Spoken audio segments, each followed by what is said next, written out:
என் பேர் செந்தியப்பன். ஆக்சுவலாக நான் இங்கே டிகல்டி பக்கத்தில் வையூர்னு ஒரு ஊர்.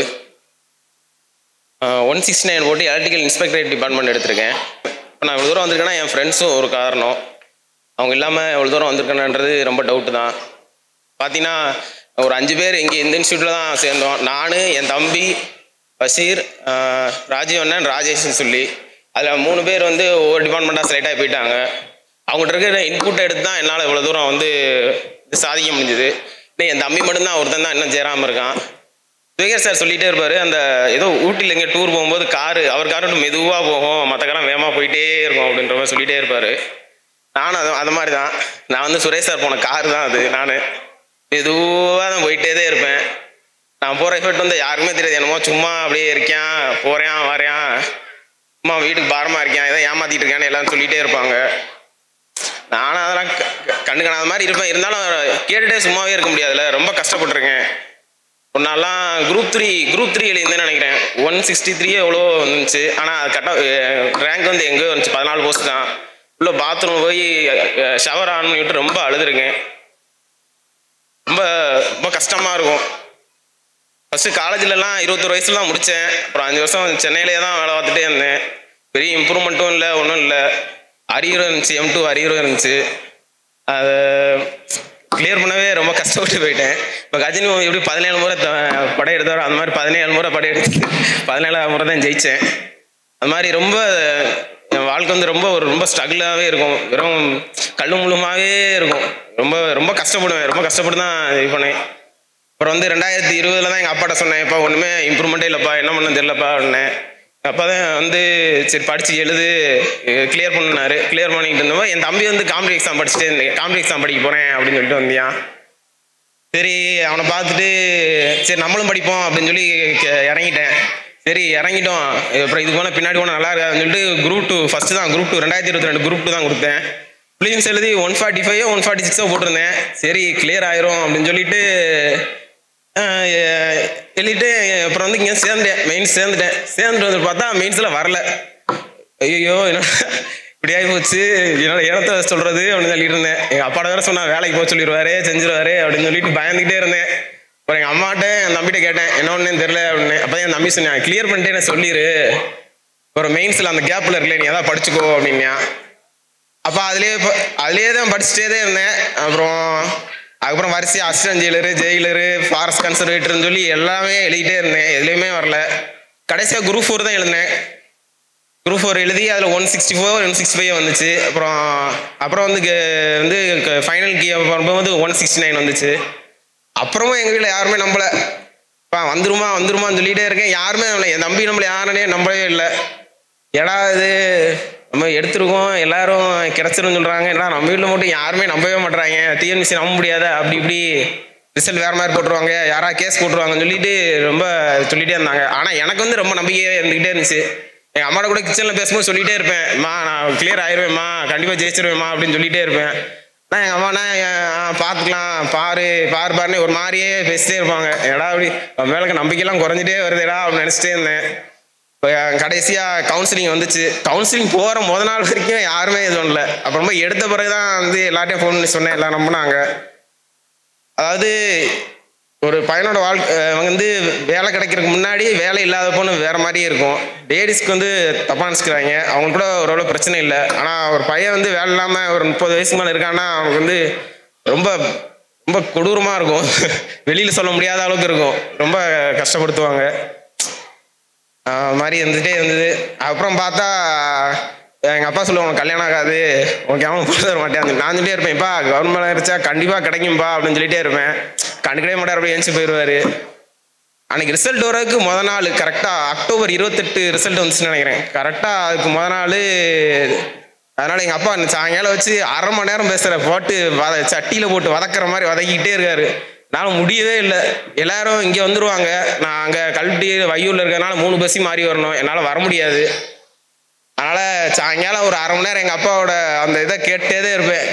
எங்கள் அப்பா சொல்லிகிட்டே இருப்பார். ஆனால் எனக்குள்ளே ஒரு நம்பிக்கை இருந்துக்கிட்டே இருந்துச்சு, நம்ம கண்டிப்பாக ஜெயிப்போம், நம்ம கண்டிப்பாக இதில் ஒரு நாள் கண்டிப்பாக வருவோம்னு நினச்சிக்கிட்டே இருந்தேன்.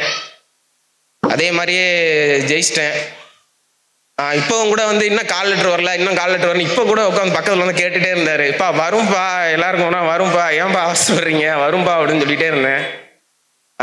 அப்புறம் கவர்மெண்ட் வேலை கிடச்ச பிறகு எல்லாமே கிடச்சி. எனக்கு கூட தான் இப்போ மேரேஜ் கூட ஃபிக்ஸ் ஆயிடுச்சு. வெறும் ஒரே இல்லை, அந்த ஆர்டர் காப்பி தான். அந்த ஆர்டர் காப்பி வச்சு மட்டும்தான் எல்லாமே நடந்திருக்கு. அதனால் என் வாழ்க்கை வந்து கவர்மெண்ட் வேலைக்கு முன், கவர்மெண்ட் வேலைக்கு பின்னு அப்படின்னு வந்து பிரிக்கலாம். அப்படியே எல்லாமே தலைகீழாக மாறிடுச்சு. ஆச்சரியமாகவே இருந்துச்சு. ரொம்ப சந்தோஷமாக இருக்குது. அப்புறம் வந்து என் தம்பி தங்கச்சி பற்றி சொல்லி ஆகணும். என் தங்கச்சி தான் வந்து சொல்லிகிட்டே இருப்பா, படினேன். குரூப் 2 ஃபஸ்ட்டு 2021 குரூப் 2 எழுதிட்டு மெயின்ஸ் படிச்சுட்டே இருக்கேன். எங்கள் தங்கச்சி சொல்கிறேன், என்ன குரூப் 4 படினேன், இதை போயிட்டேனே, இதெல்லாம் அதில் போயிடலானே. அதெல்லாம் யார் படிப்பா, இதில் வந்துடும் அப்படின்னு சொல்லிட்டு அது எழுதினேன். ஏதோ சும்மா ஒரு பேர் கடமைக்கு எழுதிட்டு வந்தேன். அதுக்கப்புறம் வந்து அது ஏன் எழுதலைன்றதை 2 வருஷம் ஃபீல் பண்ணேன். 23, 24 ஃபுல்லாக பயங்கரமாக ஃபீல் பண்ணேன். பேசல யார்ட்டையும் ரொம்ப கஷ்டப்பட்டு போயிட்டேன். யார்ட்டையும் சொல்லவே முடியாது. நானும் தனியாக நின்றுட்டே இருப்பேன். அப்படி இல்லைன்னா ரொம்ப ஒரு மாதிரி இருக்கும். சும்மா அப்படியே படுத்தே கிடப்பேன். என்ன ஒன்றும் படிக்க மாட்டேன், செய்ய மாட்டேன் அப்படிம்பாங்க. அதனால நான் இல்லை ஒர்க் பண்ணிட்டே இருப்பேன். யாருக்குமே தெரியாது. அது வந்து யாருமே கண்டுக்கிடவே மாட்டாங்க. இப்போ நம்ம ஜெயிச்சோன்னு வச்சுக்கோங்களேன், நம்ம சொல்கிறத ஒரு 4 பேர் கேட்பாங்க. ஆனால் தோத்தவங்களும் இங்கே இருப்பாங்க. ஆனால் அவங்க சொல்கிற யாருமே இது ஒரு அந்த இன்புட்டை யாருமே எடுத்துக்க மாட்டாங்க. இவன்கிட்ட கேட்டு என்ன ஆக போகுது அப்படின்னு நினைப்பாங்க. அதே மாதிரி தான் நான். ஆனால் என் ஃப்ரெண்ட்ஸில் ஜெயிச்சவங்களும் இருந்தாங்க, தோத்தவங்களும் இருந்தாங்க. 2 பேரோட இன்புட்டையும் பயங்கரமாக எடுத்துக்கிட்டேன். இவங்ககிட்ட இருந்து என்ன பண்ணக்கூடாது அப்படின்ற கற்றுக்கிட்டேன், இவங்ககிட்ட இருந்து என்ன பண்ணணுன்றதை கற்றுக்கிடுவேன். அதே மாதிரி தான் இப்போ கூட உட்காந்து பூபதி ராஜன் ஒரு பையன் உட்காந்து அவர்கிட்ட கூட குரூப் 1 எப்படி ப்ரோ படிக்கணும் அப்படின்னு சொல்லி கேட்டுக்கிட்டு இருந்தேன். அவரோட சொன்னாப்புல. ஸோ அந்த மாதிரி எல்லார்ட்டையும் வந்து கேட்டுகிட்டே இருப்பேன், பேசிகிட்டே இருப்பேன். ரொம்ப இதாக இருந்துச்சு. சுரேஷ் சார் கூட சொல்லிகிட்டே இருப்பார், நீ எதை தேடுறியோ அது வந்து கண்டிப்பாக உன்னை தேடும் சொல்லுவார். நான் கூட நினைப்பேன், சரி எல்லாரும் படிக்கணும் வைக்கிறக்காண்டி சொல்கிறார் போல அப்படின்னு நினைப்பேன். ஆனால் அது வந்து உண்மையாயிருச்சு. அது உண்மை தான். அவர் உண்மையை அனுபவிச்சதுனால தான் அப்படி வந்து சொல்லியிருக்காருன்னு நினைக்கிறேன். அது வந்து ரொம்ப ரொம்ப மோட்டிவாக, அந்த வார்த்தை வந்து ரொம்ப மோட்டிவாக இருந்துச்சு. நேற்று கூட ஒரு 15 நிமிஷம் வீடியோ இருந்துச்சு, அது ஃபுல்லாக பார்த்துட்டு தான் வந்தேன். என்ன இப்படி சொல்கிறாரு, அப்போ பார்த்தா நம்ம கரெக்டு தான் போல், நம்ம படிச்சுட்டே இருந்தோம்னா எல்லாமே அது இது போல் வரும் போல் அப்படின்னு நினச்சிட்டே இருந்தேன். இப்போ சந்தோஷமாக இருக்குது. இருந்தாலும் இப்பா கண்டிப்பாக வந்துடும்ப்பா, நீங்கள் எதுவும் கவலைப்படாதீங்க சரியா. அதனால் இந்த இன்ஸ்டியூட் தான் எனக்கு தான் இருந்துச்சு. ஃபஸ்ட்டு வரும்போது LCM HCF கூட தெரியாது. என் நம்பி கூட கேட்டேன்டா LCM HCF தெரியாமல் எப்படா M2 கிளியர் பண்ணேன் அப்படின்னு சொல்லி கேட்டேன். ஏதோ ஒன்றுலாம் கிளியர் பண்ணாடா அப்படின்னு. நான் வந்து ஆனால் மேக்ஸுக்கு வந்து பயங்கரமான இது இருந்துச்சுன்னா அது இங்கே தான் வந்து கிடைச்சதுன்றது எனக்கு ரொம்ப சந்தோஷமாக இருக்குது. மேக்ஸ் தான் டெய்லி 25 வச்சுக்கிட்டே இருப்பாங்க. GS தமிழ் வைக்கிறாங்களோ இல்லையோ, மேக்ஸில் ஃபுல்லாக 25 கொஸ்டின் வச்சு எழுதியே ஆகணும். அது வந்து பெரிய இதுவாக இருந்துச்சு. நாங்கள் எக்ஸாம்களே நல்லா என்னால் எஃபோர்ட் போட முடிஞ்சுது. அது இல்லாமல் ஒரே ஒரு டைம் தான் 10,000 தான் கட்டினேன். 3 வருஷம் முடிச்சிட்டேன். அது ஒரு ப்ளஸ் பாயிண்ட்டு. அப்புறம் அது ஒரு பொருளாதார ரீதியாகவும் எனக்கு ரொம்ப இதாக இருந்துச்சுன்னு வச்சுக்கோங்களேன். மற்ற இன்ஸ்டியூட்லாம் போனோம்னா ஒரு எக்ஸாமுக்கு 10,000 கட்டுற மாதிரி இருக்கும், ஒரு 1 இயருக்கு 10,000 கட்டுற மாதிரி இருக்கும். அதெல்லாம் என்னாலாம் எங்களை மாதிரி பசங்களாலாம் அதெல்லாம் ரொம்ப அஃபோர்ட் பண்ணவே முடியாது. கிராமத்துலேருந்து வரேன். மற்றவங்களாம் சொல்லி புரிய வைக்கலாம். ஆனால் கிராமத்தில் இருக்கவங்களாம் பார்த்தீங்கன்னு வச்சுக்கோங்களேன், அவங்களுக்கு ரொம்ப சொல்லியே புரியுங்களே, ரொம்ப கஷ்டமாக இருக்கும். என்னமோ பேசுறியான், காசு கொடுத்தா வேலை இல்லாமப்பா, இவன் என்னத்தையும் லூஸ் மாதிரி விளையாடிட்டு இருக்கான் அப்படிம்பாங்க. அவனோட பேசுகிற பசங்க யாரும் பேச விட மாட்டாங்க. ரொம்ப இதாக இருந்துச்சு. அதுக்கப்புறம் இந்த ஸ்டேஜ் என்ன வைக்கிறதுக்கு என் சுரேஷ் அகாடமிக்கு ரொம்ப நான் கடமைப்பட்டிருக்கேன்.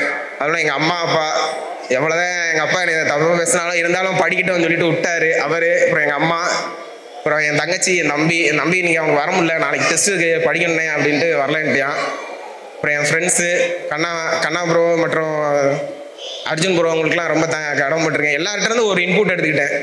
5 பேர் இருப்பாங்க, ஒரு கேங்கில் 5 பேர் இருப்போம்னா எல்லார்ட்டையும் ஒவ்வொரு இருக்கும், ஒவ்வொரு இது இருக்கும். ஒவ்வொரு ஆளும் GSல ஒரு ஆள், மேக்ஸில் ஒரு ஆள், தமிழில் ஒரு ஆள்னு எல்லார்ட்டையும் ஒரு இன்புட் எடுத்துகிட்டே இருந்தேன். ரொம்ப ஒரு நாள் 11 மணி நேரம் படித்தேன். அது ரிவார்ட் கொடுத்துருக்குன்னு நினைக்கிறேன். ரொம்ப தேங்க்ஸ். சுரேஷ் IAS அகாடமி, வெற்றியின் முகவரி.